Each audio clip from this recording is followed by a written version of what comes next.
to welcome you to this live session, a special focused session with an expert panel from the world of print technology, from Europe and Asia at the moment, and possibly also the US in due course if our colleague Anthony is able to join. So this session addresses a particular question: is sustainability now more important than ever? And we're going to be talking around this for the next 45 minutes to an hour. And we no doubt will arrive at a conclusion. But before we begin the discussion, I'd like to introduce the panel and invite them to actually introduce themselves and a bit of an explanation as to why they're in this session and what their particular interest is. So I'm going to start with Graham Kennedy. Over to you, Graham. Would you introduce yourself? Yeah, hi Marcus. Good afternoon, everyone. So Graham Kennedy. I'm the Director for Industrial Printing EMEA at Ricoh. I think it's fair to say at Ricoh that we've always been alive to the idea of sustainable production and operation. I think at a corporate level, where we look to produce we look to pursue a sustainable society by balancing the 3 Ps, prosperity, people, and planet. At a divisional level, in my case, industrial printing, where we directly link all of our activities to those 3 Ps, and at an individual level, where we each have a responsibility to challenge the status quo and to challenge ourselves to do more. Okay, thanks, Graham. Nova, introduce yourself. Thanks for joining us, and where you're dialing in from as well. Okay. Hi. Hello from Taiwan, by the way. It's a great honor to be here in this panel with other leaders of the industry. For those who don't know me, I'm Nova, and I'm the head of marketing for the Tire Groups, who's also the brand owner of Carignano branded PVC-free banner materials for the large format printing industry. Yeah, it's essentially what we do, and who we are, and in terms of leadership, the Tire from the top all the way down, we're fully committed in the fight against the climate change, and hopefully with the Carignano branded materials, we'll be able to do that and demonstrate it in our printing industry. Thank you, Nova. Thank you. And Steve. Hi, my name is Steve Lister. I currently run stevelister.com, which is a global sustainability consultancy for global brands and retailers. And I'm also head of sustainability for Popeye, which is the UK and Ireland Point of Purchase Association. And also going to be one of the judges for the Sustainable Awards for the Global Signage Awards as well. So deep history in it. I've been in sustainability for about 20 odd years, even before it was even sort of like a trend. I've always been passionate about it. I've currently done some work with Ricoh on some of their sustainable print launches. Great company with Ricoh, got some fantastic new products out as well. And also with Carignano, take my hat off, Nova, to you and your company for creating a PVC banner material, which was really needed, PVC-free banner material, which was really needed in the sign and display world. So yeah, passionate about it, been living and breathing it for about 20 years. So you have a sustained interest in sustainability. I'm impressed by that, Steve. Thanks for that.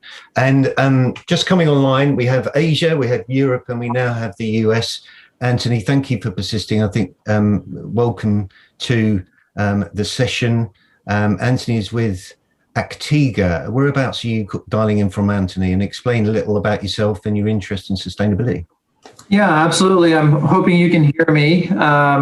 We've had a couple of technical issues here, but dialing in from Atlanta and in the United States. And I've been with Actiga North America Technologies for the past 3 years.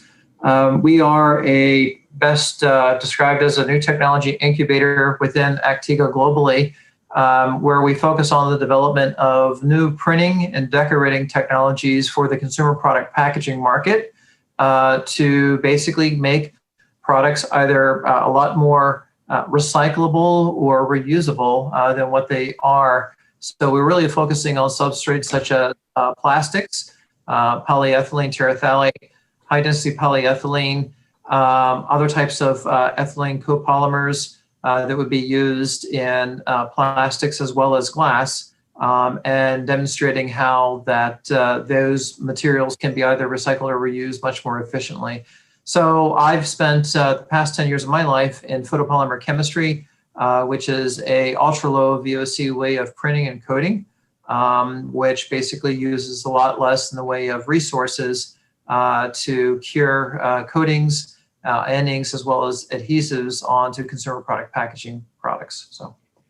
Great. So we've got some wide format focus. We've got Rika that covers a lot of different industries, including textile, and that's fantastic. And we also have commercial print. And Brendan, please introduce yourself and your interest in sustainability.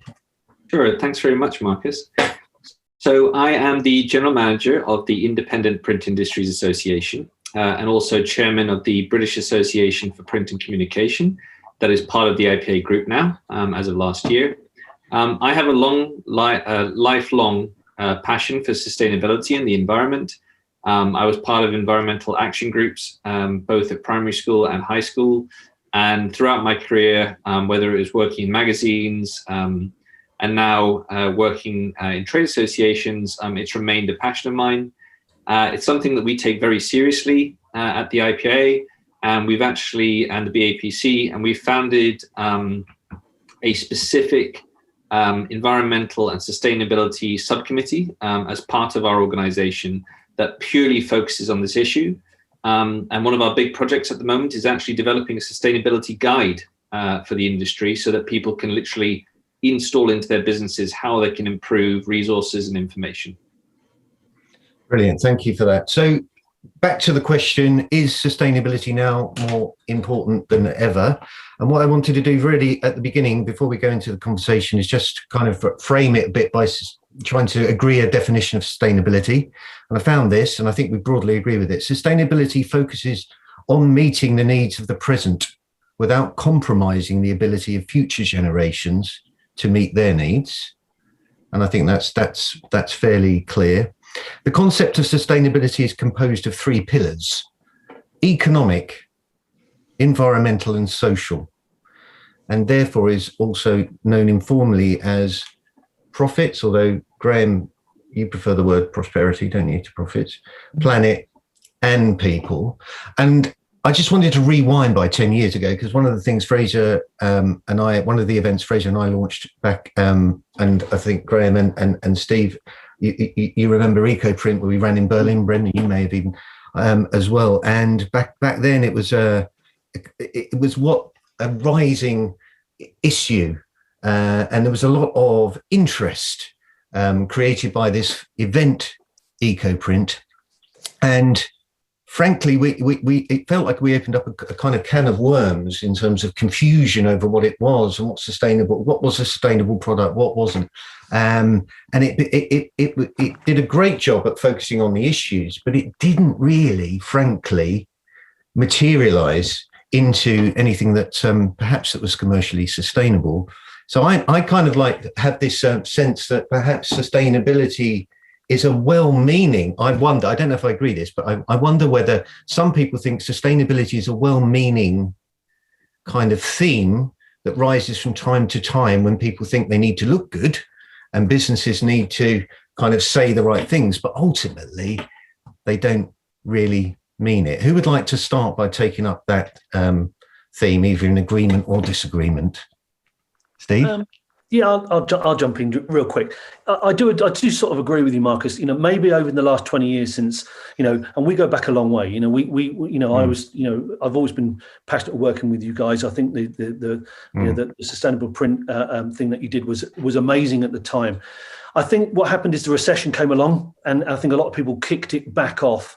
It was gaining momentum and it was gaining traction. But then all of a sudden people used to then ask the question, well, hold a second, if it's cost versus sustainability, I'm going to be unprofitable. I'm going to keep myself profitable. And recession came, and you can't blame people for focusing on the financial well-being of not just their businesses, but their stakeholders and their employees.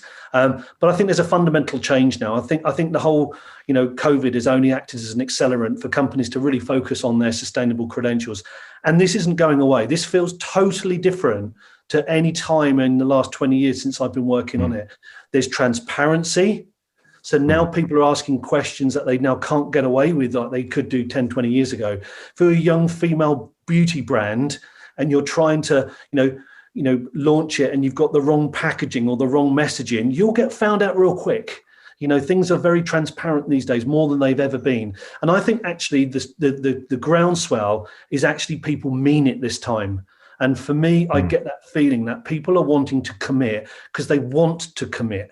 And I think that's the big tipping point for me is the conversations I'm having and the project work I'm doing. It's because people want to do it. They're not tip boxing. It's not greenwashing this time. This is meaningful change backed up by, United Nations Sustainable Development Goals, backed up by, Terra Cartas, launched again with the UN. This is different. This is a sea change.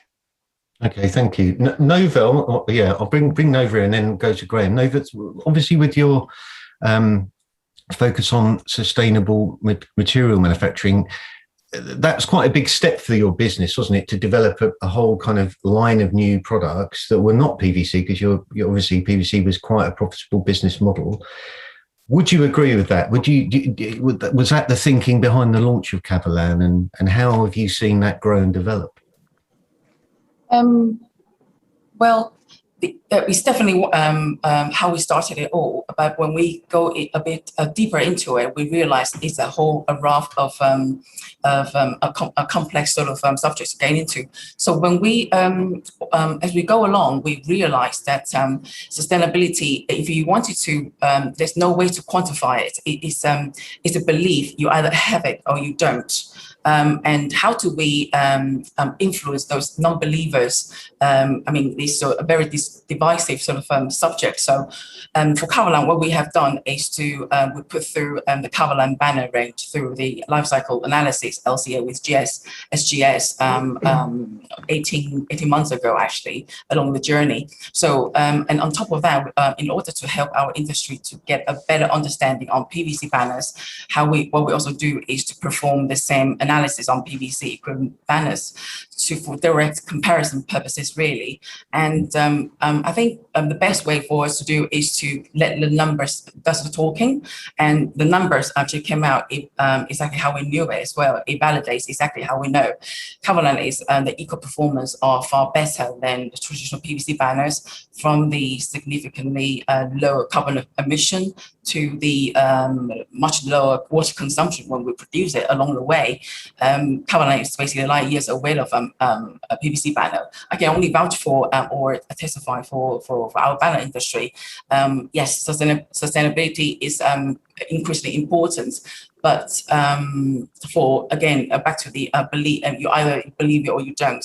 That's sort of in that scenario. I think collectively in the industry, we still need to do more, trying to get people's buy-in and then talk about it and raise the awareness, really. So hopefully by the getting Carignano to go through the whole entire LCA processes, that is the first step forward in our industry anyway, to convince and then get people to be more aware of it. And it's kind of life cycle analysis enables you to provide numbers to supply to your customer base to say that this is the performance of this product, this is the contribution it makes, and this is the damage it could, compared with others. So that's an important level of compared to proof. PVC. That's right. Sorry, great. So to give you the substantiated sort of results. Yeah, and it's also great because I guess your clients are retailers that are asking for this, right? And brands. The brands definitely. Yeah. Graham, you wanted to step in. Yeah, well, I think firstly, I can't believe it's 10 years ago since the eco show that you ran. It makes me feel very old. But yeah, I kind of agree with what Steve was saying. Back 10 years ago, everything was about the carbon footprint. All of the manufacturers, we had programs to to measure the carbon footprint of either a machine or the output. We have programs then to try and offset that carbon, whether it was planting trees or carbon credits. But I think the change now is absolutely that we're trying to address the problems at the root. We're not trying to offset something. We're trying to make things better. We're trying to make things more sustainable. To have a more positive impact on total society. And yeah, it's definitely not short term. I think for big corporates like Ricoh, these are long term agendas, driven from high up in the corporate infrastructure. They have to have a long term corporate strength that then leads to what Nova's talking about, the financial benefit. So nobody's going to drive these types of initiative just to make themselves feel better. They do deliver corporate strength, but ultimately that leads to future financial benefit. So from your perspective, and also Ricoh's, it's very much a strategic imperative, is it? Sustainability. It's not a kind of a CSR directive that occasionally is talked about. You're placing it in terms of your innovation. You're creating the products. Absolutely. As I said at the start, driven from a corporate level, down through every division to make sure that we're all kind of on the same page and we're all kind of steering in the same direction and toward the same goals. Yeah, brilliant. Anthony, I'd like to bring you in there, obviously with your based in Atlanta, and I know from our discussions in the past that you're very much involved in the packaging associations in the area, obviously a very large brand located in Atlanta with Coke, so it's the big community there. With Actiga and so on, how serious is that? Is this an issue in terms of actually creating products and strategic direction? It is a great question, because I was actually reading this early this morning through our 2025 sustainability commitment for Altena, which is the parent company of Actiga.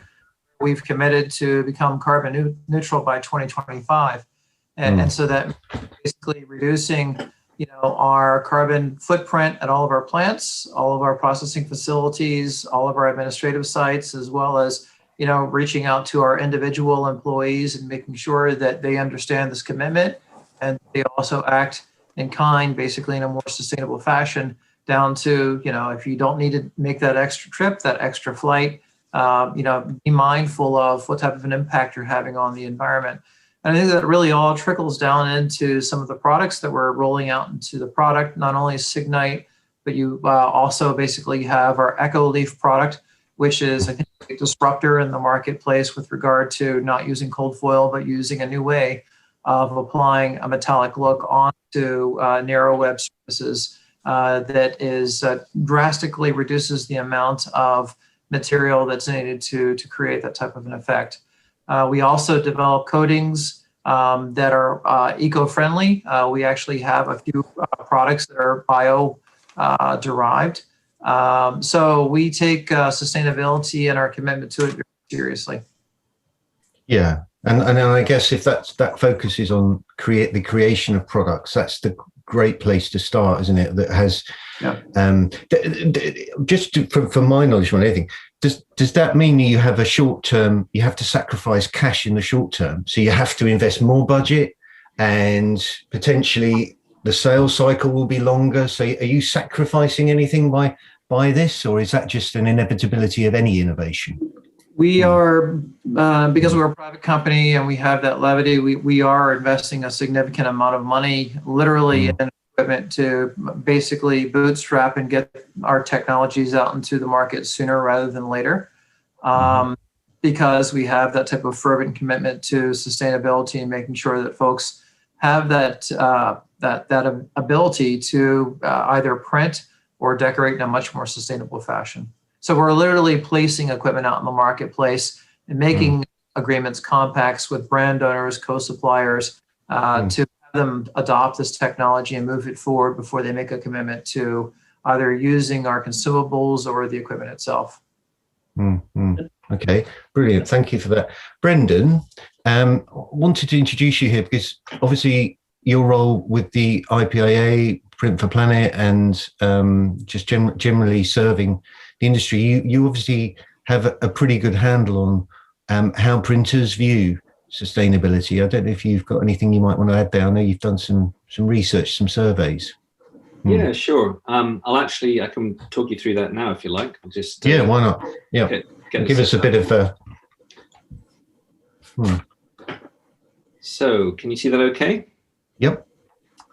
So we in the IPO we have focus groups in different areas: environmental legislation, government legislation, and we try to go back to those same groups again and again and again to see how trends are changing over time. So this was our Environmental Sustainability Action Survey, and what really surprised us straight out the gate was, do you currently have an environmental strategy? And whilst it's great that 62% said yes, 37%, nearly 38% still said no. We were not predicting that large sort of feedback from our group. If they did say yes, to what extent has your strategy been implemented? Because we want to say, okay, you've got a strategy. Are you actually doing anything with it? So fully was 24%, partially 44%, and not implemented at all, 32%. So even those who have a sustainability strategy aren't necessarily doing anything about it. When we asked, do you need support with developing and implementing a sustainability strategy?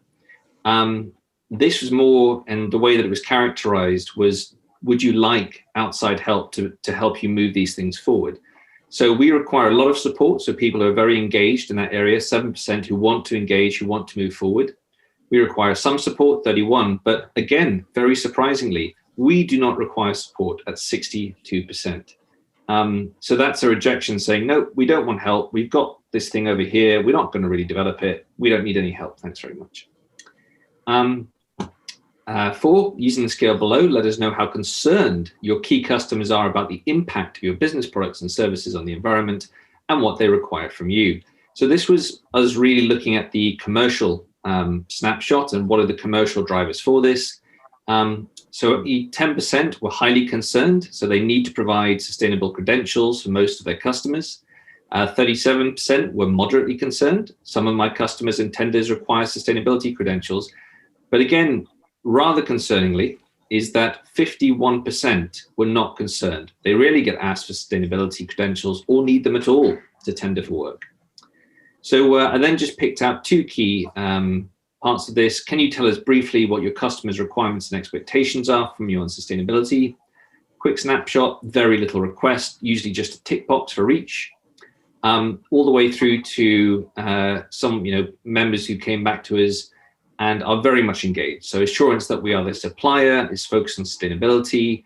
Their paper stocks and finishes have to be sustainable. Guidance on environmental imprints is important. And they have to ensure plastic-free packaging for delivery. And finally, what actions have you taken independent of customer requirements based on your own decisions to improve environmental performance? This really was only answered, obviously, by those who were engaged. And you can see that from the responses, which I'll just leave up there for a minute, overall, people are making a nod towards it. Some are more involved than others. Carbon reduction schemes, offsetting through suppliers, partnering with organizations like the Woodland Trust, simply doing it through ISO 14001. But I think what this really said to us, and the data fed back to us overall, was that culture plays such a massive part in this endeavor. And if we look at 2 key examples of massive cultural shifts over the last 10 years, the first one is the smoking ban in Europe and the developed world. We went from smoking everywhere, pubs, clubs, cafes, street corners, everywhere, to overnight that becoming completely socially unacceptable and that stopping. And that was a cultural decision. The governments pushed it. There was education. There was threats. There was carrot. There was stick. But ultimately, there was a momentum within society and a cultural push that overnight made it socially unacceptable to smoke in those places. COVID is another good example. Mask wearing. I remember going into Asda supermarket at the start of lockdown 1, before masks were mandatory, and literally people shouting at me, disgrace for wearing a mask, or it won't help you. I remember those things being shouted at me when I wore a mask. Now, the opposite will happen. If you don't wear a mask going into a shop, you'll be shouted at. So in 12 months, we've moved massively culturally. And I think what's so important, and these points were made by Graham and Nova and Steve and Anthony, it's down to industry leadership. If the major manufacturers are leading this conversation, if they are showing the way, then we can get that cultural shift going again. And I agree with you, Steve, that economics played a big part. And finally, I'd just like to highlight, one of our stellar members in this area is Antalis. They really have made the decision to lead from the front. Everything that they do is focused around sustainability, educating their customers, and really making sure that there's a full life cycle from when the product gets developed to the end of it, that they're trying to push sustainability and educate their customers. Yeah, thank you. So from that, I could see that obviously there are some believers. We had that 10 years ago. We had a small group of leaders of print production companies that were fully immersed in sustainability, and then pretty much everybody else. That looks more equal now than it was back then. But clearly, it's going to take time for this kind of to kind of permeate all over the industry, isn't it? Yeah, it will, Marcus. But and Brendan makes some good points there. And I've got to say about Antalis. Antalis for me, are leading the way of making sustainable materials available across vast regions. Not just one country. You can now get them across the entire sort of like distribution platform. But if you're out in print world and you're dealing with global brands, Unilever, P&G, Mondelez, Nestle, you've got to have these credentials. You can't trade with those people. Those brands demand it. I fully appreciate that if there are some people who are saying, "Oh well, I never get asked it, so I'm not going to do it." I get that, sort of. But then again, if you haven't got it, you're never going to play in it either. So So if you're not living it, and Nova said this, you've got to be a believer, you've got to understand it, you've got to live it and you breathe it. Now, if you haven't got all those credentials over your website, if you're not going to tender in those processes that have those requirements of just dealing with those brands, you're never going to go and get involved in it. So for me, I think it's easy. One of the graphs that Brendan showed was, well, I haven't got it and I'm not going to invest in it either. Well, do you know what? If that's the case, then I think what will happen is you'll just get more and more people will win more and more business on this side. And those people on that side will just decrease. And then there'll be the people that will say, I haven't got any business, or I'm going to go out of business. It's tough out there. We know that. The print industry is under lots of stress and pressures. The retail industry, bars, restaurants, cafes, all those generators of print are under huge stresses and strains. At least position yourself that when business comes along, you're prepared to win it and you've got those credentials to win it. If it was me starting up a print business now, I would make sure I would have all of those credentials. I would have the right materials, I'd have the right distribution partners. I'd be getting the right manufacturers with the right inks. You've got to future-proof yourself, and by just burying your head in the sand and saying, well, I've never asked for it and I'm not going to invest in it, I think it's too short-termism. It's not going to be like it was in the past. You've got to have those credentials. I absolutely agree with Steve. I mean, if you take a look at the Ellen MacArthur Foundation commitment to a circular economy, their 2020 report that came out just a few months ago basically said that of the some odd 300 companies that have made that 2025 commitment, about 75% of those companies have not kept up with making that commitment. And if you go out and talk to a couple of global brands, as Steve was just saying, at the moment, I hate to use this terminology, but they are freaking out. They're looking for opportunities. Please bring me more sustainable product. Yep. If anybody is out there in the converting world or in the printing world or in the chemistry world that supports this, it's a massive opportunity.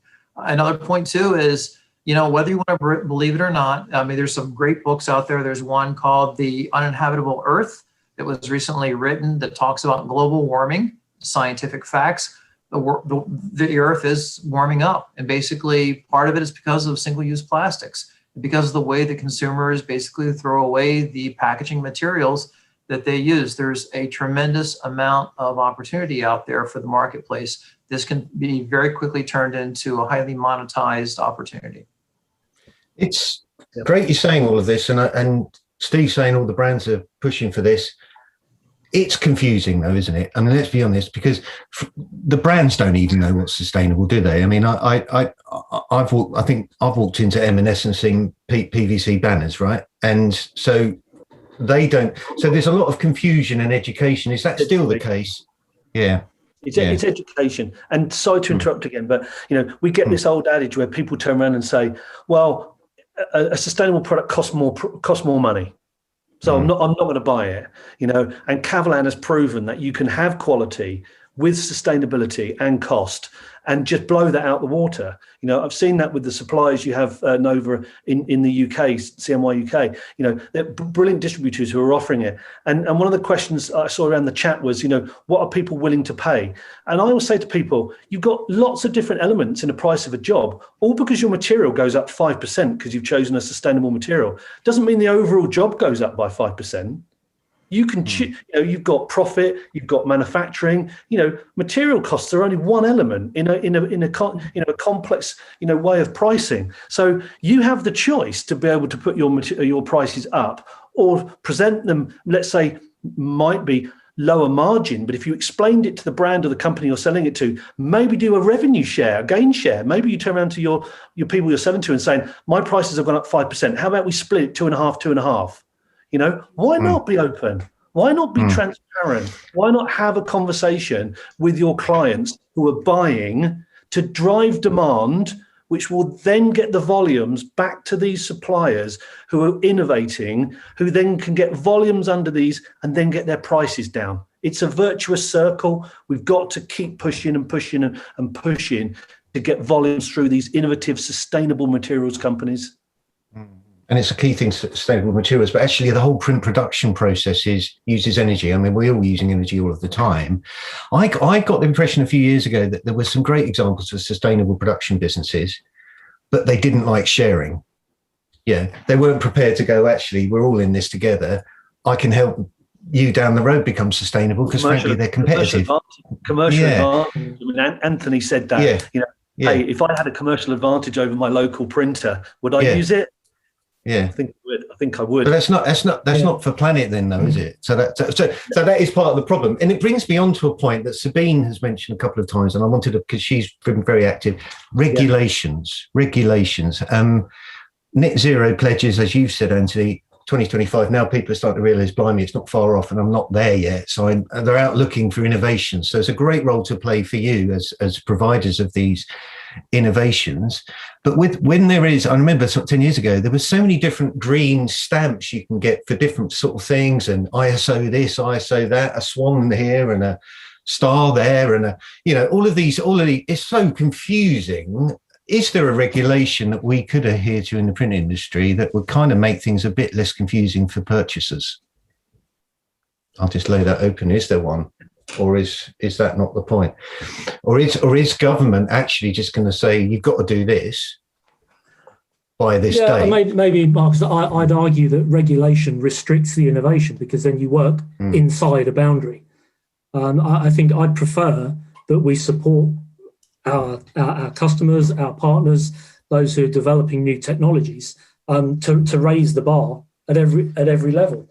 And we've talked a lot today about the commercial print industry, but there are lots of other kind of elements to the print ecosystem where actually ink technology is really driving change, and that could be in the textile environment, it could be in ceramics, it could be in packaging, it could be in glass printing, and actually it's the ink technology. I think what Nova's doing with Cavalan and materials is fantastic, but I think ink is really driving a lot of change, particularly water-based aqueous inks, where we're moving away from UV or solvents to more sustainable.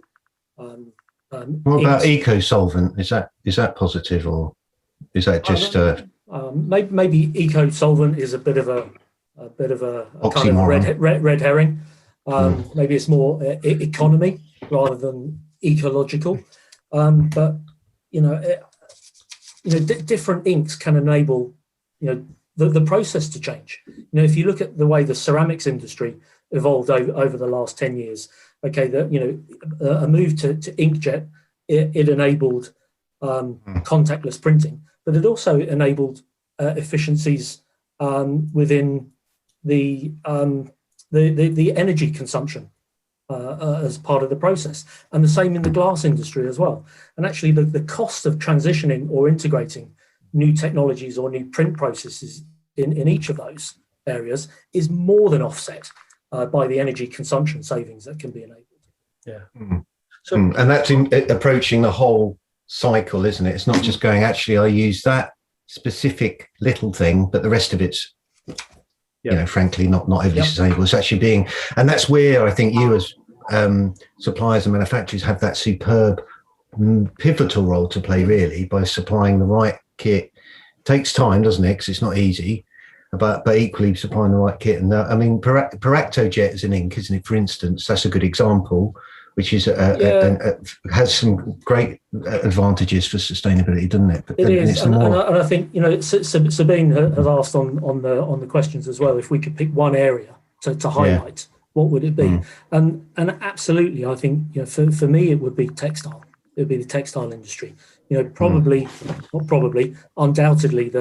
the most contaminating industry on the planet, and ink technology is really evolving. Why is that? Why is textile? Sorry, you've got pre-washing of fabrics before the printing process. You've got post-washing after printing has happened, and then you've got effluent discharge. I think we've all seen pictures from some Asian countries of discharge into large rivers, which I think disgusts us all, and should act as a catalyst, to say, we have a responsibility to try and affect change here.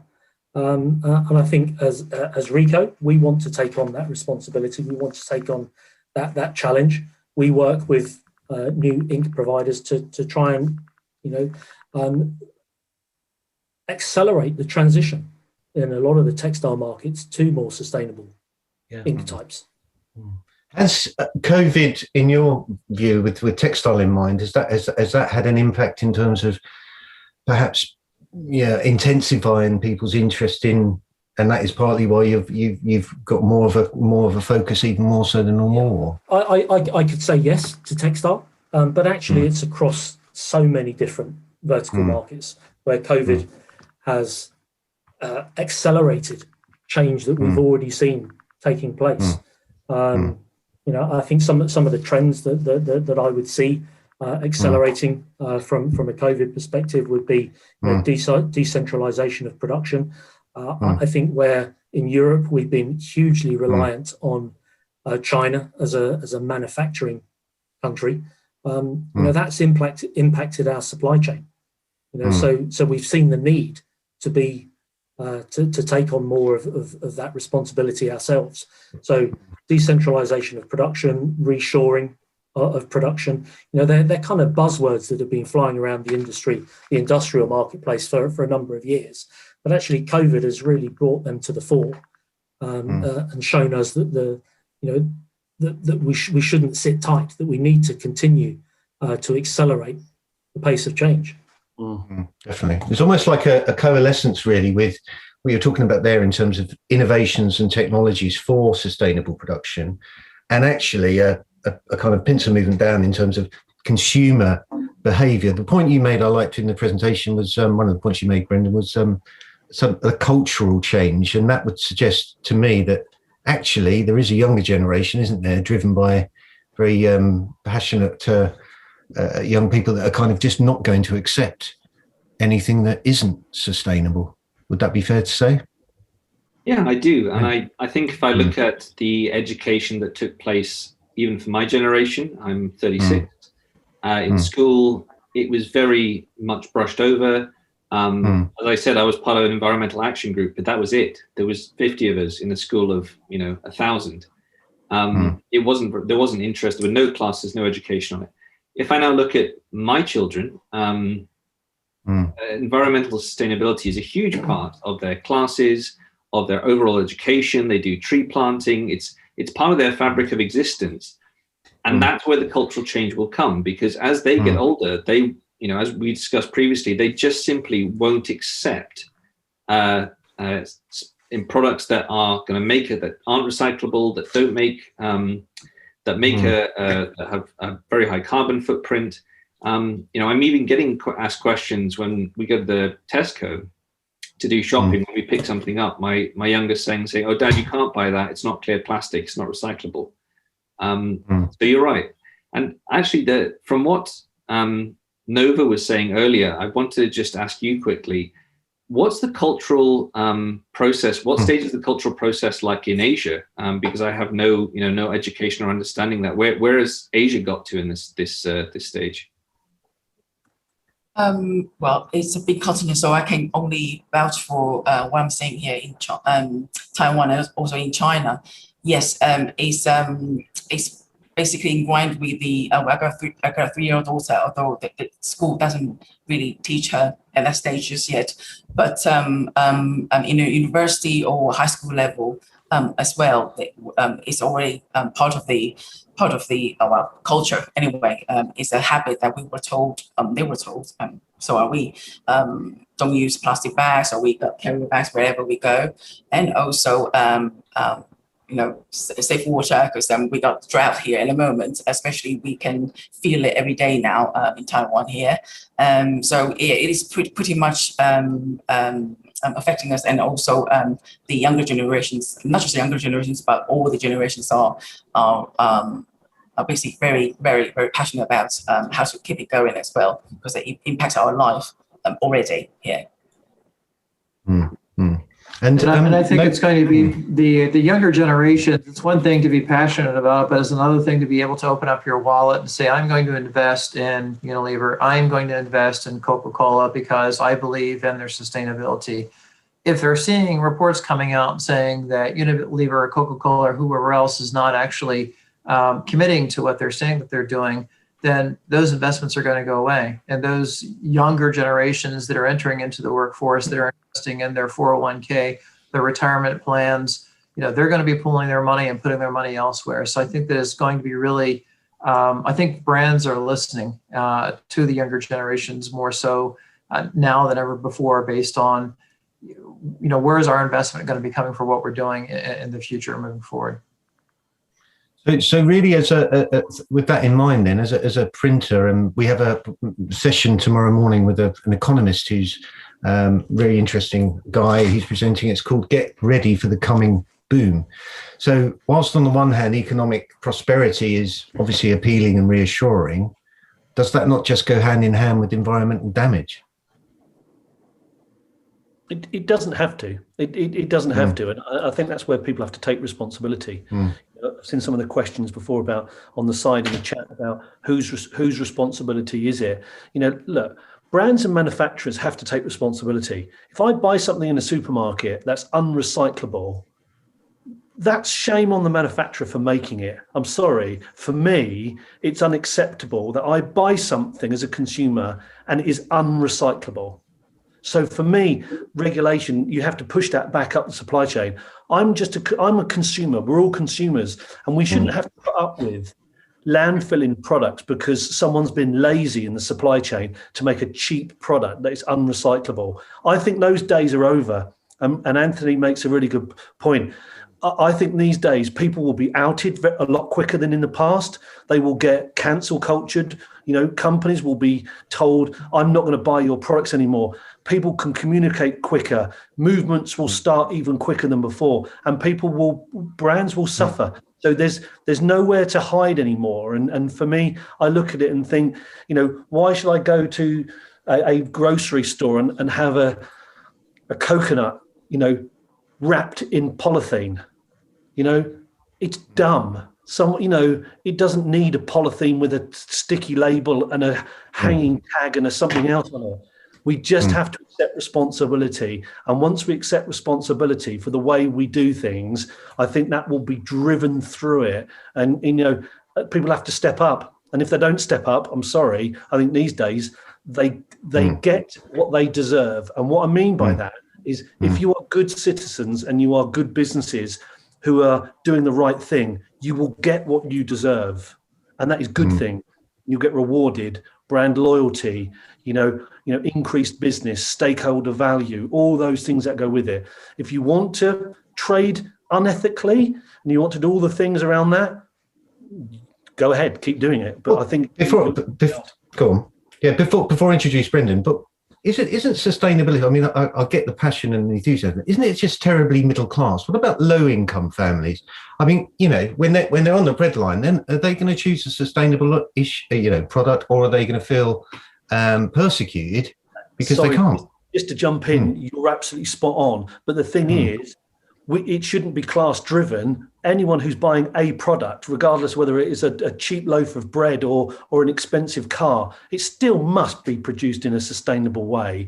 And all of it. So from Primark through to John Lewis or above, whatever. It doesn't matter if it's a 99 pence T-shirt, from Primark, or if it's £100, other brand. You've still got to step up and do it. Okay, Brendan, you're gonna.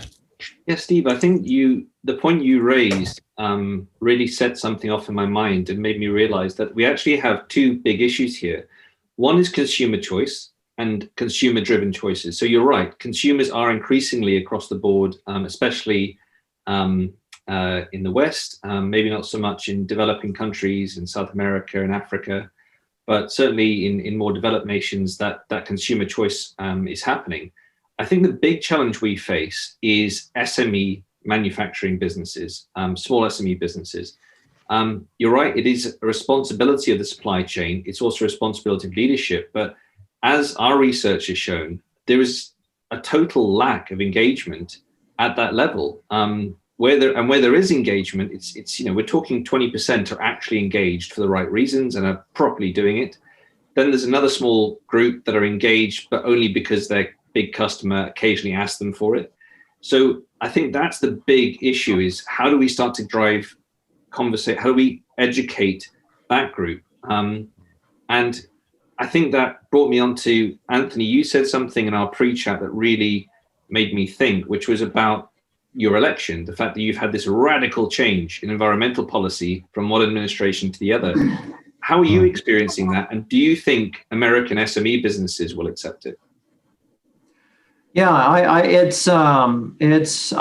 still hoping and praying that things will go into the right direction. I'm seeing a lot of movement at I can't speak for the United States, but I'm reading about at the federal government level with the EPA that they're rethinking about how recycling should take place in the United States. I'm seeing a lot more focus on investment in clean energy. So I'm really hoping, and also basically the protection of certain open spaces and lands, and not basically allowing them to be open to drilling and basically cutting off certain pipelines that Canadians aren't happy about.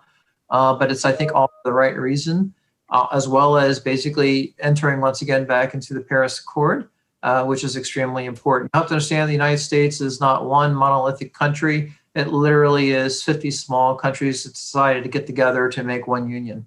So it is quite complex in the United States. And I think another really important point is, how does poverty affect sustainability? In the United States right now, we've got a lot of folks that are out of jobs, and they're thinking about not sustainability at the moment, more or less are thinking about, how do I survive day to day and being able to pay for my medications, as well as finding enough money so that I can actually eat and survive. So it's going to be over the next, and the federal government in the United States has just approved a $1.9 trillion stimulus package, which is quite incredible. So it'll be really interesting to see how this all evolves with an eye for sustainability, the improvement of sustainability in packaging, as well as in many other areas.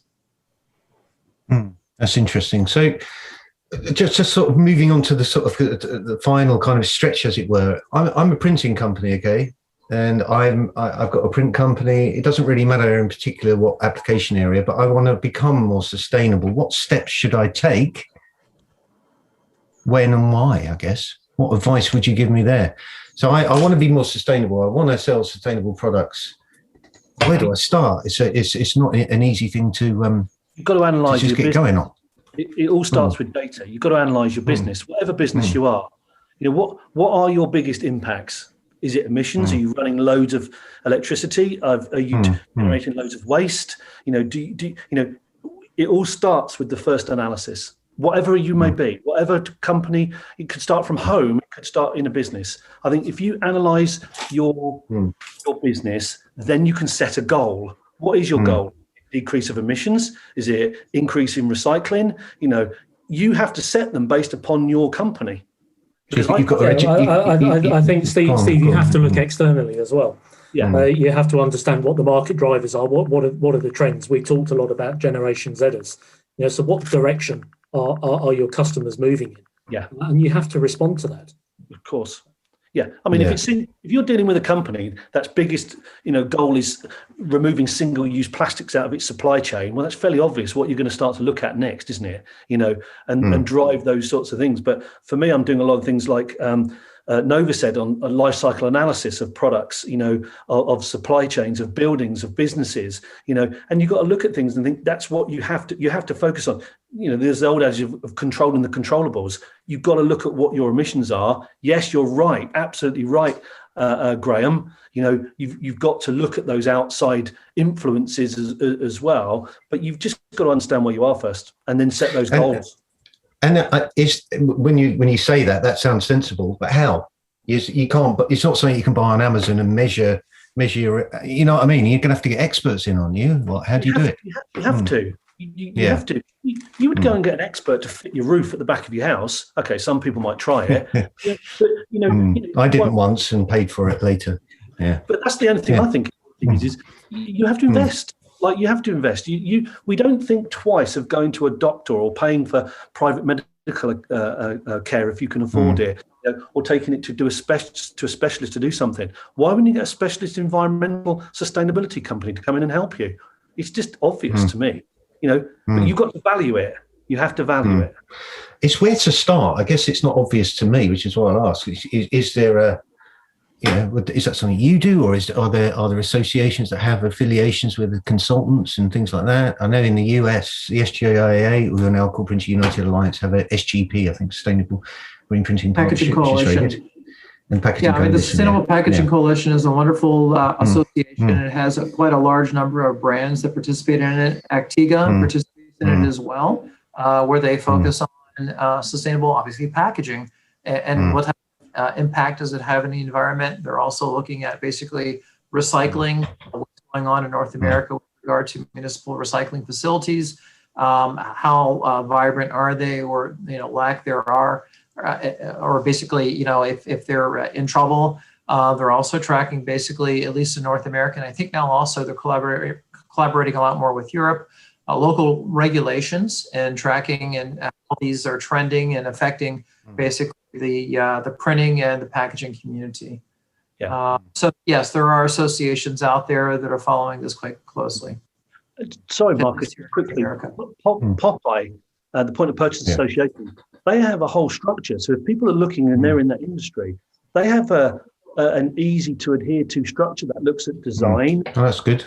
Logistics, materials and processes, delivery and logistics, end of life. You can measure it all the way through. They even have a tool called Sustain, which you can put product design through, and it gives a measurement. So if people are looking for those, whatever industry they're in, okay, I'm associated with Popeye, but they have those structures to allow people to jump in and be given that framework and that structure to help and assist them along the journey to become more sustainable. Very good. And Nova, because it's getting quite late over there in Taiwan, isn't it? Yes. Just to sort of finishing off really. So Cavalan is a visionary product that's gaining a lot of traction. Is Europe the most popular market at the moment? Do you see differences in different parts of the world in terms of interest in it? Is there a certain part of the world that you think, wow, we're in front there or behind there, or? I think Europe is definitely still very ahead in comparison with other continents that we've been dealing with as well. Saying that, we have already talking to a few distributors already in the United States as well. So those are coming along. And we also have done some work with New Zealand and also Australia as well. They're also coming along as well. It's getting on nicely. But yes, to answer your question, Europe is still miles ahead in terms of the sustainability sort of concept and also actions as well. So, and that reflects our revenue in terms of the Powerline PVC-free sales as well. So yes, you're miles ahead. Okay, and is anybody so as we wrap up, anyone got any final comments they'd like to make? The poll seems to suggest that sustainability, everybody seems to agree. I think it's 96% think it's more important now than it was 12 months ago. It seems that it has risen back again and is back on the agenda, and hopefully there is that sea change of attitude, and there's the cultural shift. It becomes an imperative that actually, if you don't do it, it's not socially acceptable to be anything other than sustainable. I do wonder whether the print industry could be a bit more open and a bit more kind of like collaborative and supportive of one another instead of secretive and unwilling to collaborate. I get that competition is a factor, but equally it's surely a critical thing if we're in it together as a species, that we help one another. Has anybody got anything else they would like to sort of mention before we wrap up? Yeah, I think that's right. Go for it, Graham. Yeah, no, I was just going to say, I think in whatever organisation you're talking about, whether it's a government, whether it's a corporate, an SME, a print shop, I think that the sustainability argument, it has to be driven from the top. Believe in it, ensure that the whole organisation understands the direction, understands the value, and that they're on board. And I think if you've got the whole team behind you, then that's going to drive the success. Yeah. Brilliant. Brendan? So yeah, just quickly, I think to some of the questions that have been happening in the chat and what you asked, you can start tomorrow. You don't necessarily have to employ a consultant at an SME level. Talk to your energy provider. They have huge amount of information to get environmental to reduce your overall machine energy, green lighting, so on and so forth. So engage with the energy provider. Put pressure on your suppliers. Every one of your suppliers in the industry will have environmentally sustainable options that you can take on board and understand, and ask them. From Ricoh to Epson, Konica, Canon, Xerox, all of the major manufacturing suppliers have done huge amounts in this area. Put pressure on them and they'll give you answers back. And start tomorrow. Do it. Don't wait. Don't keep talking about it. Create a plan and then make the plan happen. Superb. Well, listen, thanks everybody. We've got a session starting at 3:00, which is focused on M&A, which will be really good as well. I've had a really fun hour and learned quite a few things. So I really appreciate all of you joining. And I'm sure we'll follow this up again in the future. So thank you to everybody else that's joined from wherever you are in the world. Thank you for being part of the Future Print Leaders Summit. So thanks very much.